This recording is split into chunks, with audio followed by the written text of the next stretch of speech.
I've always had some weird obsession with software used for video editing, and I get tribal at times with it. I used to be a Sony Vegas 14 fanboy until it stopped recognizing my GPU, and yes, I tried to work around it. Then I got obsessive over Adobe Premiere and made it my life's mission to hate Final Cut Pro. Turns out, Adobe Premiere sucked and Final Cut Pro was just pure peak for cutting. Before the genius at work mentions Resolve, I'm trying it, and yes, I use it to grade footage, so I don't really feel one way or another at this time. But that's cutting software. Motion graphics and VFX work is something I don't like treading into, because I think it's too advanced for me. And that's going to be the topic of this video. A video about editing software that I have no real experience with, or even a style of editing. And this software is called Shake. I think I've mentioned it on the offhand a few times, and I said I got replaced by Apple Motion, and this is kinda true. The truth is, Apple Motion isn't anything like Shake, besides both of them being used in conjunction with video. And in this video, we'll be talking about how Apple killed a software to make stunning VFX in movies like Lord of the Rings, The Dark Knight, Revenge of the Sith, and many more blockbusters. So it's time to talk about different types of video editing software.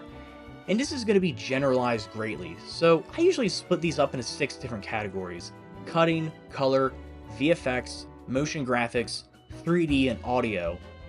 I've seen other lists with encoding and screen recording software, but I really don't count those. Cutting software is some of the most well known. These are like Final Cut Pro, Premiere, Vegas, and Resolve's editing feature, as well as Avid. Color is like Resolve's color features, which is the most well known, but there are some higher end stuff like Color Front and Baselight. Motion graphics are those of After Effects, Apple Motion, and Cinema 4D. 3D is those of like Blender, Maya, those types of 3D rendering softwares. Audio post-production is like Logic Pro, Pro Tools, and Adobe Audition. And our last category is VFX, with those like Nuke, Blackmagic Fusion, After Effects, and Shake also fits here in the node-based compositioning. Node-based compositioning is a little different than just normal editing. As most of us know, when we see a timeline, it's linear, and all the effects applied to clips are also linear in a stack. This works well for what I do, and what most people do on YouTube, since the content we're producing generally isn't some crazy Hollywood film, unless you're Kane Parsons or Markiplier. Node-based composition is more like a flowchart made for scaling, with branching as its core part of the system. If you change one thing way down below the chart, then it won't mess the rest of the composition up. This isn't saying that one's better than the other. Both of these styles excel in their own regards. For what I do, a traditional layer-based timeline works well, since there aren't a massive number of moving parts. This video has 4 layers altogether, including sound, the background generator, the image, the VO, and the music. For the most part, these are independent as well. I could change the background generator right now, it is not going to affect the rest of these layers. The node-based composition is much better for videos with many moving parts. Say I wanted to take a single bit of footage, split it into 2 separate pathways, and apply different effects and filters to each of these, then merge them back together later on. In a typical non-linear editing cutting software like Premiere, I'd have to use a ton of different nested sequences, then dupe the clips and merge them back together later. While it is possible, it's tedious and pushes the software to its limits. In node-based editing, this works perfectly because that's what it's kind of made for, and this is the use that Shake held for video editors and VFX work in the industry. Since it's taken me 5 minutes to establish what Shake is, now to talk about where it came from, who made it, and how Apple got its hands on it, and why it was ultimately killed. Shake started as an in-house command line tool in Sony ImageWorks. It was called ImageMake, and it was used for basic tasks like resizing and color correction. This was in the mid-90s after all. In 1996, a company called Nothing Real was founded by Arnaud Hervas and Alan Edwards in Venice, California. Nothing Real focused on making advanced digital image processing tools for the VFX industry. Both of the founders previously worked on ImageMake at Sony Pictures ImageWorks. So what happened was, the guys who made the tool for Sony wanted to capitalize on it, so they did and made Shake 1.0 as a command line application for the Silicon Graphics IRIX OS. Silicon Graphics, more commonly known as SGI, was a pretty big player back in the day when it came to 3D graphics. The Nintendo 64 and SGI had a pretty tight history together in the later years of the company. In 1997, Shake 1.0 was released as just a command line tool for serious work. The team consisted of many former employees from Sony Pictures Imageworks.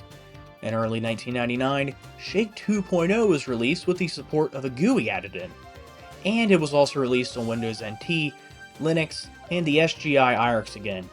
This is where node-based editing started to take shape as well. Just a few years later, in February 2002, Apple acquired Nothing Real for an undisclosed amount of money with the goal of making the Mac platform more capable of professional VFX and post-production workflows. Apple still hadn't had a full hold on the professional creatives yet, and this was just one of several steps in getting there. Again, this is much like what Apple did with QuickTime. It wasn't so Apple could innovate with VFX, but it was ultimately to sell more Macs, and in this case to the studios. Unlike other Apple software and Apple-owned software for the most part, Shake was still available on Windows, Linux, and SGI's OS. Shake 2.0 didn't even come out for Mac, instead getting Shake 2.5 as its first release. Shake 2.5, however, was the first version of Windows to get dropped. Since Apple owned the rights to the software too, they could price it however they liked, and it cost half as much on the Mac than any other OS. Apple's main goal was to get these professionals to get on the macOS platform.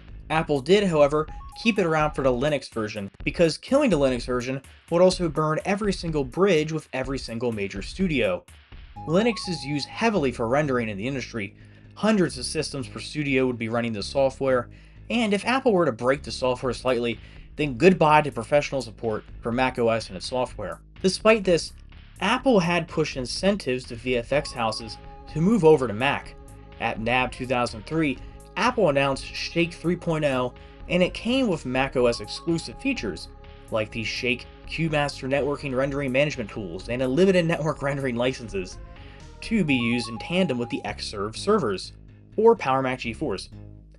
Linux and SGI still got the base essential tools, but to make rendering quicker and more manageable, that was only on macOS. These additional features were really added just to sell more server hardware from Apple to the studios. When Apple moved to the G5, all of its pro software got updated to take full advantage of the G5 and macOS 10.3. Then at NAB 2006, Apple released Shake 4 in the Universal Binary. Check out the Intel video if interested in that. And it also announced the end of Shake. And they also dropped the price to $499 just to be nice. Instead of it being $3,000 beforehand, it was now $500,000. Essentially, they put the software on clearance. So let's go over what Apple had done so far. They acquired Nothing Real and used their widely used software as a bargaining tool for studios to hop on the Mac platform. Apple then starts to expand the software only on the Mac platform, promising networked managed rendering for use of more of their hardware, as well as cutting the price more as an incentive. Then they cut the price even more, put it on clearance without stating it, and then discontinued it. Now this could mean two things. The software is getting replaced in the future, or there is no future in Apple in the VFX field. Since we lived 20 years after this happened, Apple didn't continue to be a part of the VFX industry. So what happened? Well, there were some rumors of other software that succeeded Shake, such as the rumored Phenomenon, which never really fully came out. By 2009, all accounts report that this was abandoned and the industry moved on to other software like Nuke. Was Apple just not the right company for VFX software? Ron Brinkman, the original product designer of Shake, thought so. Apple's purchase of Shake was a misguided acquisition. Apple's primary goals as a business aren't in the professional tools market. The professional tools market, in the case of VFX and media, is driven by a very few large customers. Steve Jobs, as we all know, is a very large character and tends to throw fits when someone doesn't listen to him or knows exactly what he wants. Picture this, a bunch of suits in Hollywood versus Steve Jobs. And the suits won. Steve Jobs told them that they would no longer be driving the direction of the product, and that Apple would now be in charge. Go figure, they didn't care. These VFX professionals would rather have tools dependent on them than be dependent on the tools. With the amount of money flowing through Hollywood and these professional VFX houses, these companies and the software they make exist to serve their need, not the other way around. And Apple was trying to meddle in that scene, and that was going to cause some serious issues regardless. Funny enough, in this year, 2026, Apple has done this again. Motion VFX was acquired by Apple with the understanding that these plugins and templates will be used in the Apple Creative Studio service. But we'll see what happens in the next few years. I have no reason to believe that this will be another shake situation, since Final Cut Pro isn't exactly professional anymore and it's more prosumer, but we'll have to see what happens.